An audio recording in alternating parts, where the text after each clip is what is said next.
This is our second of 2 games of the week this week, and this time we're breaking down the SIAC championship between Benedict and Tuskegee, both of which have playoff standings on the line. Oh yeah, it's Locked On HBCU. Play my music. You are Locked On HBCU, your daily podcast covering HBCU sports. Part of the Locked On Podcast Network, your team every day.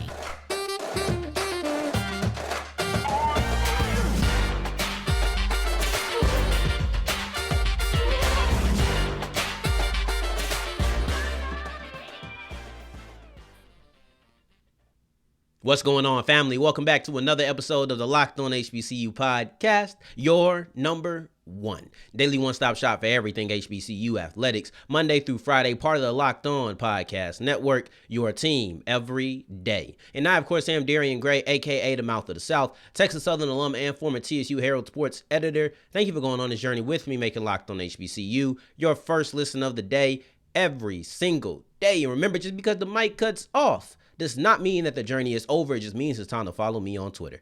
@South the exclusives right there on the bottom of the screen if you're checking us out on YouTube. And today's episode is brought to you by Underdog Fantasy. Sign up today on UnderdogFantasy.com with the promo code LOCKEDON, which is one word, and get your first deposit doubled up to $100. This is our second game of the week. It is D2 Championship weekend. You're going to have the SIAC Championship and the CIAA Championship. We broke down the latter on yesterday's episode, and now it's time to break down the former today. This game between Benedict and then Tuskegee has a lot on the line, and we're going to kind of touch on that later in the show.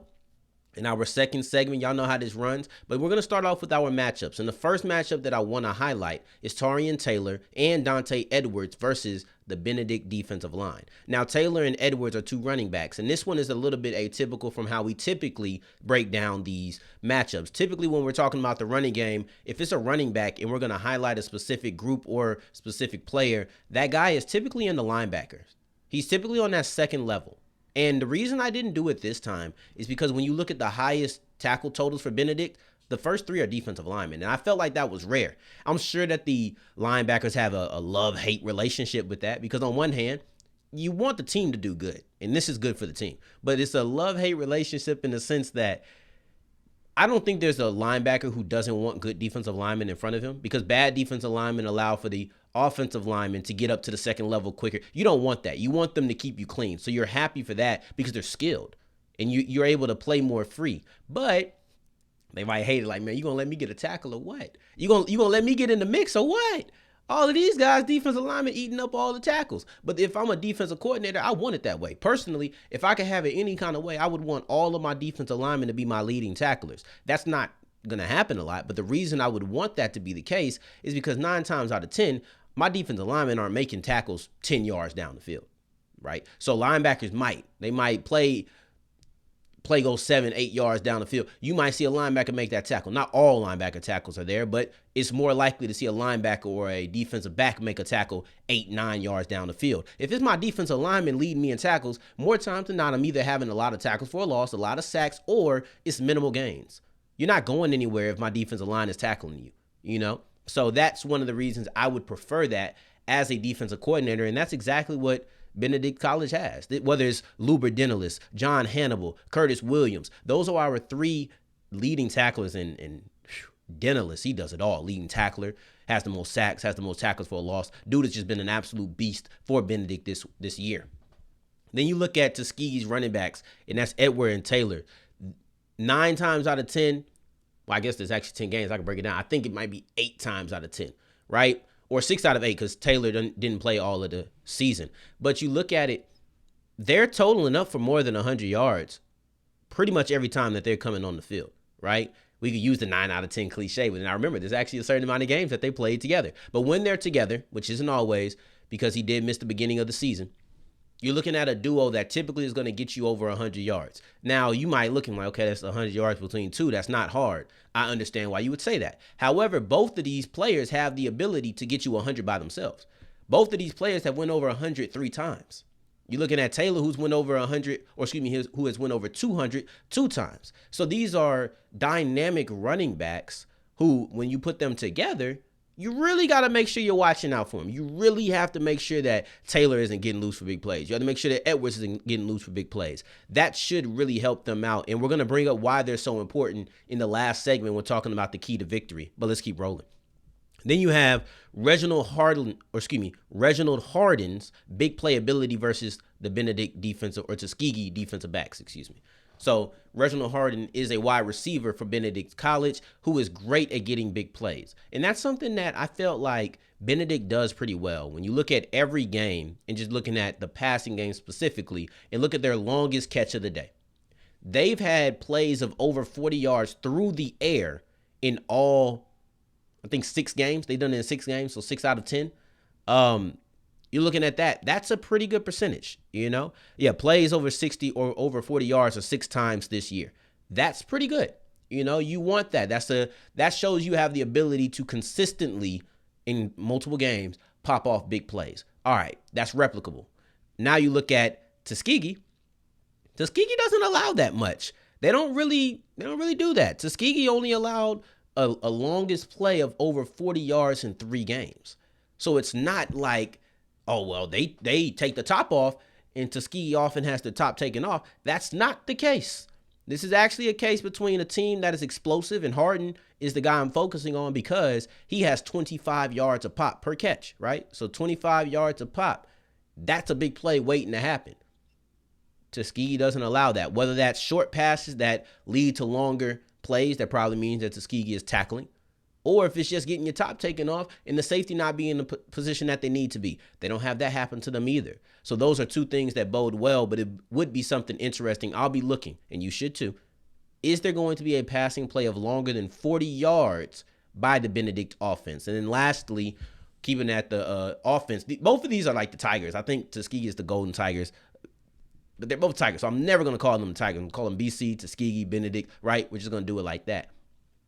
But Benedict offensive line versus Tuskegee defensive line. Coach Barry, head coach of Benedict, has always prided himself on offensive line play, not just in this season, but going forward, going back, you look into his past. He's been an offensive line coach at multiple stops. He's had all conference offensive linemen in pretty much most of his stops. You're looking at the guy who was the mastermind, the architect of sorts behind the Southern running back setting a single season SWAC rushing record. So you're looking at a situation where he has always prided himself in defensive or offensive line play.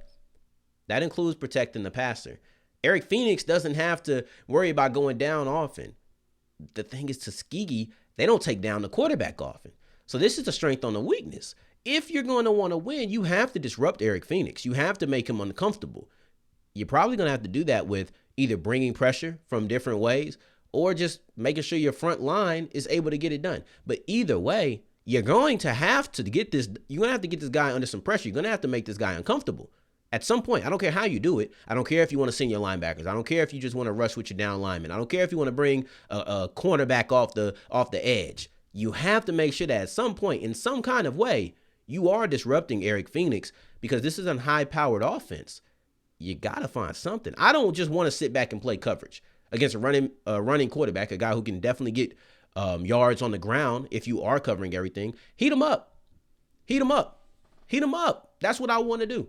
Every single play, I'm trying to make sure he's under pressure. And I know that sounds simple because that's what you want to do, like pretty much every passing play. But I'm putting an emphasis on it. And that includes bringing blitzes. That includes bringing pressure. I got to make something happen.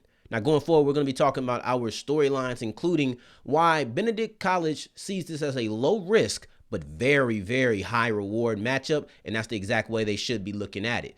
Before I get into that, however, today's episode is brought to you by Underdog Fantasy, and this is the easiest way to spice up your college football season, because you're just watching the game, you're checking it out, you're already talking about, man, I think this guy is going to go for over 100 yards rushing. This guy's going to go for over 250 passing.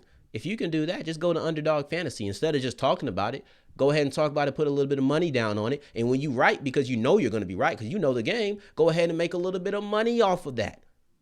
Who doesn't want to make money for being right while just sitting on the couch?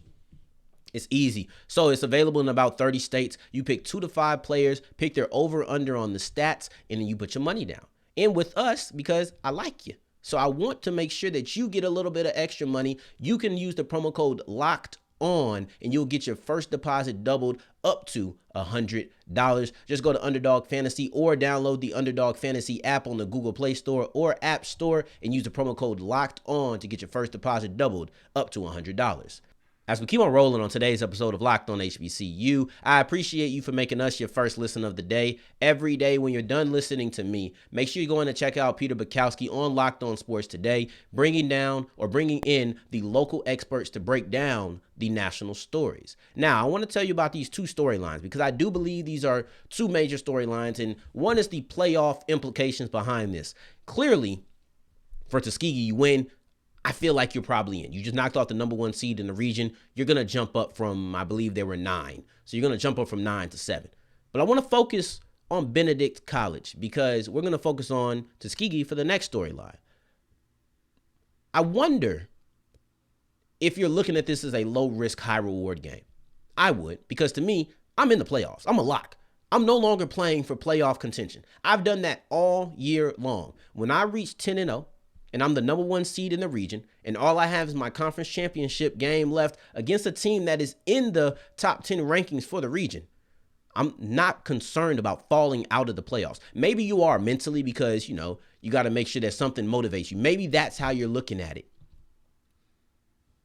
But really, I'm not concerned about missing the playoffs if I'm a Benedict fan. That's not even on my mind. I know that I'm in the playoffs.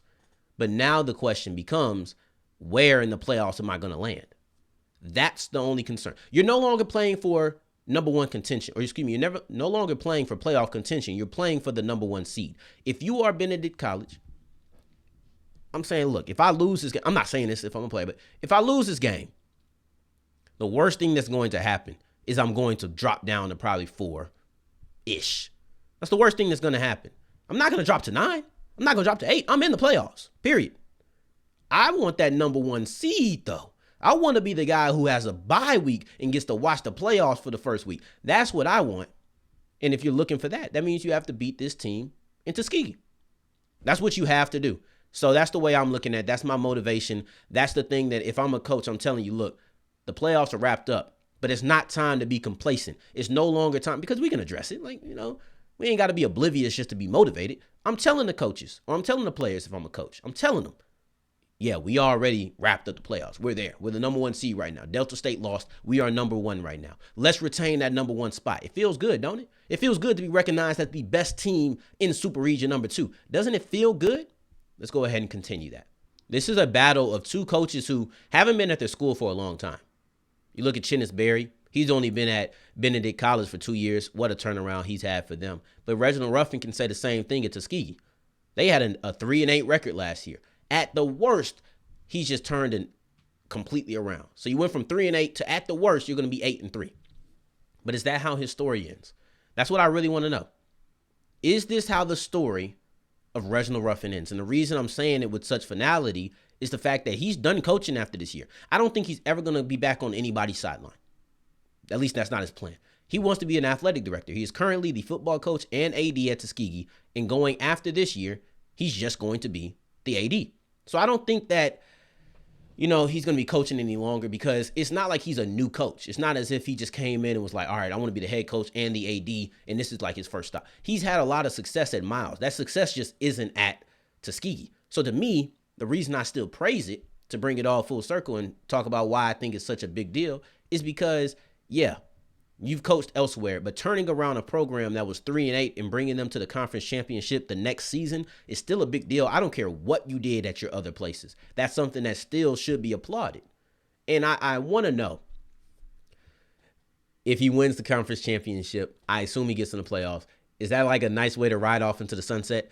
I don't think it matters. Either way, the story should be written affectionately. Either way, you should still look fondly on the season because you went from 3-8 to 8-2, maybe 8-3, maybe even 9-2, right? So you could have 9 wins.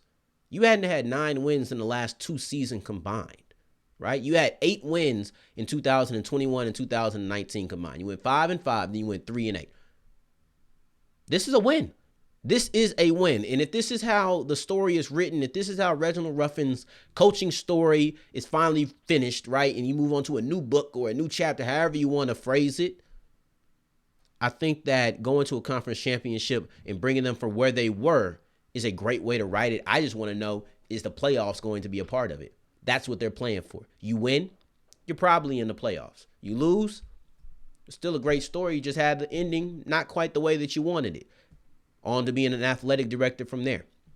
Going forward, we're going to be talking about our key to victory. The one thing that I feel like both teams need to do to ensure that they're going to win. And we switched up how we decided it this time. As we're wrapping up today's episode of Locked On HBCU, we have our key to victory for each team. It's just one thing that I feel like they truly need to do. And instead of trying to exploit a hole or anything of that, it's championship weekend. Both of these teams are good. Both of these teams are going to be good at adapting and making sure that if you're going to attack them where you feel like they're weak, they can adjust. So I want to say, look inward. What do you feel like you need to do personally, no matter who you were playing? Kind of, right? That's how I looked at it for Benedict College. For Benedict, I said, execute in the red zone. It's all about execution. Execute in the red zone because you just need to make sure you shore that up. That's something I feel like you need to shore up before you go into the playoffs. If I'm Benedict College, I'm looking at my red zone stats, and I'm saying, this ain't enough. We've had too many red zone drive. As we're wrapping up today's episode of Locked On HBCU, thank you for making it to that last segment. I appreciate you, and that's our key to victory. I think your key to victory is making it to the last segment. That's what I think. I think making it to segment 3 is the key to victory every single Locked On HBCU episode, but I will say this for this game, the SIAC championship, I decided to tweak how I was going to do it just a tad. Typically, it's, all right, what's the hole that your opponent has? I wanted to look a little inward. You know, things that I felt like you needed to do. It's a little bit different for Tuskegee because they are the underdog, and I did bring in Benedict into their key to victory. But for Benedict, especially knowing it's low risk and knowing what you have looking forward, you got to make sure that you shore up that red zone offense. Red zone offense and execution. Execute, execute, execute. Execute is the theme of the day when it comes to keys for victory. You got to execute in the red zone because when you're looking at your stats, yes, when you score, typically it's a touchdown, and that's great. However, you had a few missed kicks. You don't like that, and then you had a few turnovers on down. Now, turnovers on down can be multiple reasons. It can be situational where you just felt like in that moment of the game you had to go for it. That's one thing. But what if, and I don't know what's going through his brain. I do not know what's going through Coach Barry's brain. What if you're going for it and you're having turnovers on down, you're not feeling safe to kick it because you have missed a couple of kicks? Maybe you're not trusting your kicker, and it could be a mix of both. But what if that's the case? Well, if that's the case, you got to make sure that you are scoring some touchdowns. You have to shore up your red zone offense. You've had too many drives where you're not either scoring a touchdown or not getting points in general. And sometimes it's not even about turning over the ball. If you're going to go for it on fourth down because you don't trust your kicker, then you got to make sure that you execute. Period. That's all that is about. Execution, execution, execution. It's like I told you, it's the theme of the day. So I'll say it till my face turn blue. And I don't know if you can tell, I highly doubt my face is going to turn blue. Just put it like that. So when I'm looking at their red zone offense, you probably need to trust your kickers. Getting into the playoffs, you have to be able to trust your kicker. But then also, you got to weigh when it's important, man. You got to put points on the board. And I'm kind of risk averse. I'll be honest with you. If I was a coach, I think I'd be pretty conservative. But you get into the playoffs and you're at a point where every single red zone drive matters and you have to get points. It's no longer for play like they say, right? It's for real. You have to make sure that you get points in the playoffs and you can't have so many turnovers on down. So either get that touchdown or trust in your kicker and feel like you can feel certain in getting 3 points. And maybe that's not even the case. Maybe it's just situational and all of this doesn't matter. Either way, score touchdowns over everything. And I think that stands. Now, when you look at Tuskegee, it's about executing on third down. They're one of the best third down offenses in the conference. The only thing is that they're going against the best third down defense in the conference. You are going to, if I'm an offense, I'm looking at it like, man, I trust my defense. However, I know what Benedict's about. I know that Benedict can put up points. Well, I can put up points too. I haven't put up less than 26 points since week 3. So I know that I can put points on the board. I'm going to need to. I'm going in there as an offense like, yeah, it would be nice if my defense stops them, but I'm not expecting anything. Worst case scenario, they stop them and you still put up points. Now you win. But I'm not expecting anything. What I am expecting is for me to go in there and have to win a shootout. I'm expecting myself to have to put up 26, 30 points. And the only way you're going to put up 26 to 30 points is if you are executing on third down. It would be great. It would be lovely to just get first downs on first down or get first downs on second down. It would be great to do that. But the truth is that's not going to happen all the time. You're going to be faced with third downs, probably quite a bit of third downs. You have to execute. And I say that the running game comes into play in our key to victory because that might be the key to having third and shorts. Instead of having third and 12s because maybe you got sacked. Instead of having third and 7s because you had a couple of incomplete passes. Let's try to get to third and 3s, third and 2s, where you have the option to either run or pass and you keep them on the toes. It's much easier to be a third down defense when you think you know what's coming. Even on third and 1, you can play action, a boot. There's so many things to do when you have third and short. But when it's third and long, we know you're passing. Heat them up. Heat them up. Come on. Let's not sit here and act like it's rocket science. If I want to drive down the field and I want to put points on the board because I feel like I need to because I'm going against a high-powered offense, I have to make sure that I am converting on third down. Simple and plain. I don't think it's difficult, but I think it's very important. A lot of times the important things aren't difficult. It's just about knowing what to do. They're not complicated. Let me say that. They're difficult, but they're not complicated. Win on third down, and you have a much better chance at staying in this game because I'm going in with the mindset that Benedict is going to put up some points. But I appreciate you for making us your first listen of the day. Every day we're going to break down this championship and then also the CIAA championship on Monday's episode of Locked On HBCU. So make sure you're checking that out. I appreciate you for making us your first listen of the day. Every day for your second listen of the day, check out Peter Bukowski on Locked On Sports Today, wherever you get your podcast. In the meantime, in between time, if you're looking for me, you can find me on Twitter at South Exclusives. Until the next time that we hear each other, family, take care, stay blessed. Peace.